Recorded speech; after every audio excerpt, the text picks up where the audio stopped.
चीज को like share subscribe जरूर करें।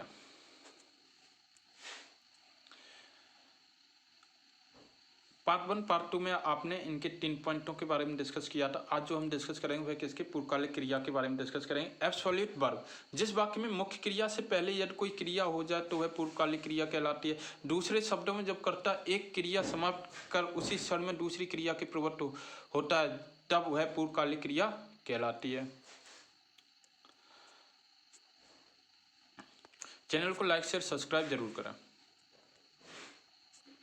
जैसे पुजारी ने नहाकर पूजा की, राखी ने घर पहुंचकर फोन किया। प्रयुक्त वाक्यों में पूजा तथा फोन किया मुख्य क्रियाएं, इनसे पहले नहाकर पहुंचकर क्रियाएं हुई हैं, अतः ये पूर्वकालिक क्रियाएं होती हैं। पूर्वकालिक क्रियाओं का शाब्दिक अर्थ पहले समय में हुई।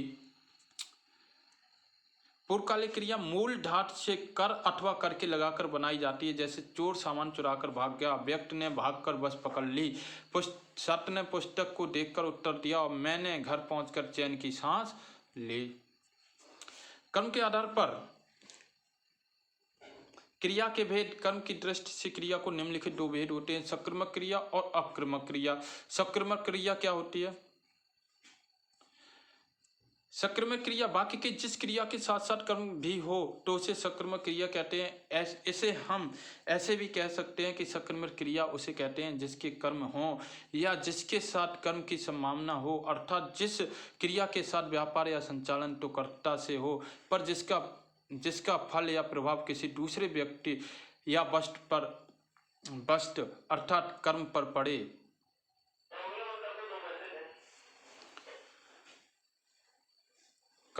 दूसरे शब्दों में वाक्य की क्रिया के होने के समय के कर्ता का प्रभाव अथवा फल जिस व्यक्ति अथवा वस्तु पर पड़ता है उसे कर्म कहते हैं।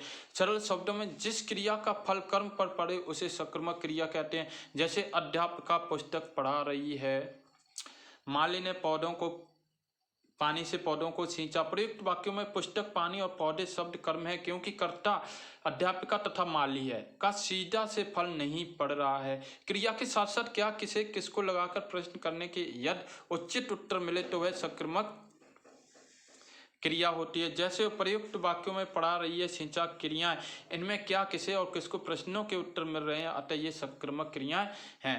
कभी कभी सक्रमक क्रियाओं को कर्म छिपा रहता है, जैसे वह गाता है, वह पढ़ता है। यहाँ गीत और पुस्तक दोनों जैसे कर्म छिपे हैं। जैसे क्रिया, सक्रमक क्रिया के भेद। सक्रमक क्रिया के निम्नलिखित 2 भेद होते हैं, एक कर्मक क्रिया और 2 कर्मक क्रिया।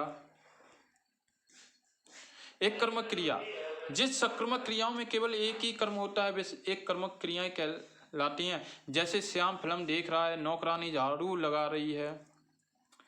इन उदाहरणों में फिल्म और झाड़ू कर्म है, देख रहा है तथा लगा रही है तो क्रिया का फल सीधा कर्म पर पड़ रहा है। साथ ही दोनों वाक्यों में एक ही कर्म, अतः यहाँ का एक कर्मक क्रिया होती है। अगर 2 कर्मक क्रिया की बात की जाए, 2 कर्मक अर्थात 2 कर्मों से युक्त जिन सक्रमक क्रियाओं के एक साथ 2 कर्म होते हैं वे 2 कर्मक क्रियाएं कहलाते हैं। जैसे श्याम अपने भाई के साथ फिल्म देख रहा है, नौकरानी फिनाइल से पोछा लगा रही। इन उदाहरणों में क्या किसके साथ किससे प्रश्नों के उत्तर मिल रहे हैं। जैसे पहले वाक्य में श्याम किसके साथ क्या देख रहा है, प्रश्नों के उत्तर मिल रहे हैं कि श्याम अपने भाई के साथ फिल्म देख रहा है। दूसरे वाक्य में नौकरानी किससे क्या लगा रही है, प्रश्नों के उत्तर मिल रहे हैं कि नौकरानी फिनाइल से पोछा लगा रही है। दोनों वाक्यों में एक साथ 2 कर्म आए हैं, अतः ये 2 कर्मक क्रिया, यानी 2 कर्मक क्रिया की अगर बात की जाए जिसमें 2 कर्म एक साथ आए तो उसे हम क्या कहते हैं, 2 कर्मक क्रिया कहते हैं। जैसे यहाँ पर 2 वाक्य, नौकरानी क्या लगा रही है, पोछा लगा रही है। किससे लगा रही है, फिनाइल से लगा रही है। 2 कर्मक क्रिया से एक कर्म मुख्य होता है तथा दूसरा गौड़ होता है। गौड़ यानी आश्रित होता है। मुख्य कर्म क्रिया के पहले या गौड़ के कर्म के बाद आता है। मुख्य कर्म अब प्राणीवाचक होता है जबकि गौड़ कर्म प्राणीवाचक होता है। गौड़ कर्म के साथ विभक्त का प्रयोग किया जाता है जो कई बार अप्रत्यक्ष भी हो सकती है। जैसे बच्चे गुरुजन को प्रणाम करते हैं, गौड़ कर्म मुख्य कर्म। सुरेंद्र ने, गौड़ कर्म क्या हो गया ये, और मुख्य कर्म क्या हो गया, प्रणाम करते हैं। सुरेंद्र ने छात्र को गणित पढ़ाया, अब यानी सुरेंद्र क्या हो गया, गौड़ कर्म हो गया, और पढ़ाया क्या, यानी गणित पढ़ाया। अक्रमक की अगर अक्रमक क्रिया की बात कर ली जाए तो वाक्य में जब क्रिया के साथ कर्म नहीं होता है उस क्रिया को अकर्मक क्रिया कहते हैं। दूसरे शब्दों में जिन क्रियाओं के व्यापार और फल कर्ता पर होता है वे अकर्मक क्रियाएं कहलाती हैं। जैसे आधन कर्मक अर्थात कर्म रहित, कर्म के बिना जिन क्रियाओं के साथ कर्म ना लगा हो तथा क्रिया का फल कर्ता पर ही पड़े उन्हें अकर्मक क्रियाएं कहते हैं। अकर्मक क्रियाओं को कर्म नहीं होता है, क्रिया का व्यापार और फल दूसरे पे ना पड़ के कर्ता पर पड़ता है। उदाहरण के लिए श्याम सोता है, इसमें सोना क्रिया अकर्मक है, श्याम करता है। श्याम क्या है? करता है। सोने की क्रिया उसी के द्वारा पूरी होती है, अर्थात सोने के फल उसी पर पड़ता है, इसलिए सोना क्रिया अकर्मक है। अन्य उदाहरण में अगर बात की जाए, पक्षी उड़ रहे हैं बच्चा रो रहा है, पक्षी उड़ रहे हैं बच्चा रो रहा है।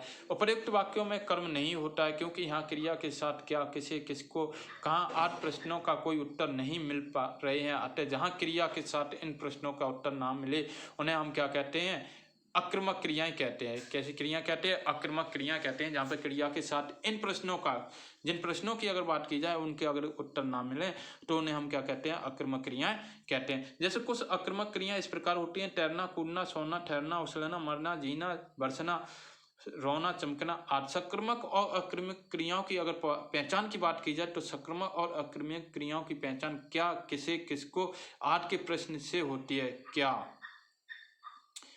किसे और किसको, इनसे पहचान होती है। यदि कुछ उत्तर मिले तो समझना चाहिए कि क्रिया सक्रामक है, यदि ना मिले तो अकर्मक है। अगर कुछ उत्तर मिल जाए तो वह कैसी क्रिया है, यानी सक्रामक है। अगर ना मिले तो वह कैसी है? अकर्मक है। जैसे राम ने फल खाया, तो प्रश्न करने की कि राम क्या खाता है, उत्तर मिलेगा यानी फल। तो अतः यह क्रिया कैसी हो गई? राम क्या खाता है? फल खाता है। राम खाता है। और यहाँ पर अगर अकर्मक की अगर बात कर ली जाए तो राम खाता है, क्या खाता है? नहीं पता, तो यह क्या? अकर्मक क्रिया हो जाती है। जिसमें अब यहाँ पर देख लीजिए, नेक्स्ट एग्जाम्पल आपको मिल ही गया। सीमा रोटी, इसमें प्रश्न पूछा जाता है क्या रोटी है, तो कुछ भी उत्तर नहीं मिला, अतः इस वाक्य में रोना क्रिया कैसी हो गई? यानी अकर्मक क्रिया हो गई। उदाहरण: मारना, पढ़ना, खाना, इन क्रियाओं में किसे लगाकर प्रश्न किए जाएं तो उत्तर इस प्रकार से होंगे: किसे मारा? किशोर को मारा। क्या खाया? खाना खाया। क्या पढ़ता? किताब पढ़ता। क्या पढ़ता? किताब पढ़ता है।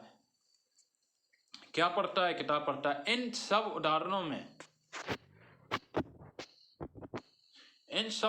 में क्रिया सक्रामक है। कुछ क्रिया अकर्मक और सक्रामक दोनों होती हैं और प्रसंग अथवा अर्थ के आधार पर इन क्रियाओं के भी निर्णय किया जाता है। जैसे अकर्मक और सक्रामक के कुछ यानी एग्जाम्पल हैं, वो देख लीजिए। उस अकर्मक क्या होता है? उसका सिर खुजलाता है, वह अपना सिर खुजलाता। उसका सिर खुजलाता है, यहाँ पर डिफरेंस देख लीजिए।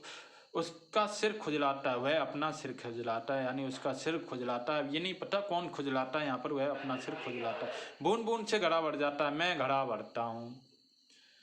तुम्हारा जी ललचाता है, ये चीजें तुम्हारा जी ललचाती हैं। जी घबराता है, विपता मुझे घबराती है। वह लजा रही है, वह तुम्हें लजा रही है। किसे लजा रही है? तुम्हें लजा रही है। चैनल को लाइक शेयर सब्सक्राइब जरूर करें, निश्चित इस चैनल से मदद मिलेगी। अपने दोस्तों को भी शेयर करें। जय हिंद, जय भारत। Thanks for watching. अगर आप इसके व्हाट्सएप या टेलीग्राम चैनल से भी जुड़ना चाहते हैं तो उसका लिंक डिस्क्रिप्शन में दिया गया है, जुड़ सकते हैं।